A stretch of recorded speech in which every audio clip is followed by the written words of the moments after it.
60th birthday ni inay ngayon at nagkayayaan nga na magliguan.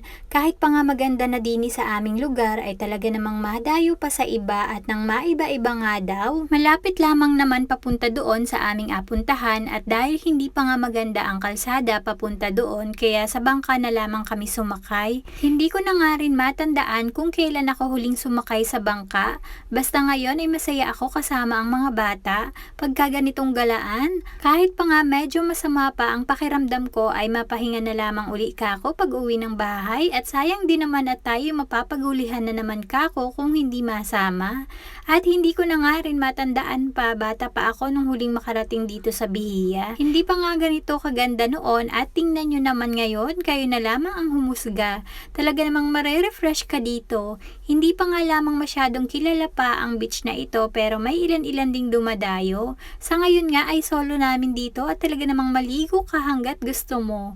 Ma-flex ko rin lang sa inyo ang mga nag-decorate na rin at talaga namang mano-mano ang pagpapalobo at wala man lang kaming dalang pump. Kaya nga sobra-sobra sa effort yan. Pagdating nga nila ay agad na nilang inayos ang mga handa. Habang inayos-ayos ko naman si inay kahit kaunti man lang kako at nang maganda kapag nagpa-picture. Aba ay birthday celebrant yan.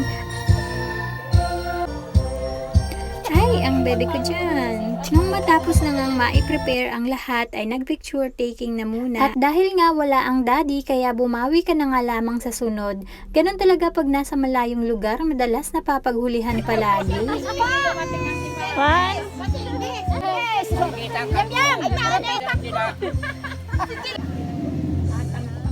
Ngititin mo na, ano na yan? Kapan ba? Tanda kayo! Mamaya ka! Okay, one, two, one. Tama na! Ay, tama na! Alis! Paringin na kayo, dini na, may inagamayin daw. Birthday to you! Happy birthday! Happy birthday! Happy birthday to you! Happy birthday! Pagtapos nga magpicturan, magpray at kantahan ang birthday celebrant ay itong mystery cake din talaga ang nagdala. Yung totoo talaga ay gusto ko sa tuwing may birthday ay napapaiyak ko sila. Kahit man lang sa simpleng paraan ay mapasaya at mapadama natin na mahal natin sila. Mapa mother-in-law man, yung pagmamahal ko sa kanila ay tulad din syempre sa aking inay. Kaya kahit simpleng celebration man ang maibigay natin sa kanila, wala nang mas hihigit pa sa pagmamahal ng mga anak, asawa, kamag-anak at ng mga taong nakapaligid sa'yo. Yung makatungtong ka nga sa ganitong edad na malakas, walang sakit at mukhang walang nagpapa-stress sa buhay mo, ay isang biyaya na sa atin na dapat nating ipagpasalamat. Anyways, nakakatuwang pagmasdan at mamuhay ng simple lamang. Yung malaya ka sa mga ginagawa mo, walang pumipigil, walang tinatakasan, walang kaaway, tahimik na buhay at masayang pagmasdan na nasa mabuting kalagayan ang mga anak mo.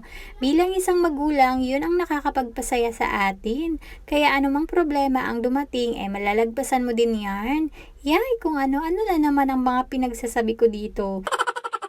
Madalas din talaga ay sarili ko lamang ang kausap ko, buti na nga lamang at pinapakinggan nyo. Mauwi na nga din agad kami at hindi naman kami manginginom at yung iba pa nga ay may iwan pa. First time nga rin sumakay ng bangka ni Yona at mukha namang nagustuhan niya. Sobrang ang nilinawan masyado ng tubig kaya naman gustong gusto ng iba na maligo dito. Bukod sa white sand, napakalinaw talaga ng tubig.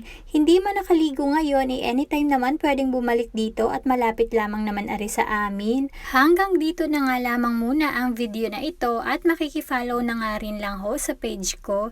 I-like at i-share ang video. Maraming salamat po sa panonood. Happy 60th birthday, Inay! We love you! Tutoy pa, Aki!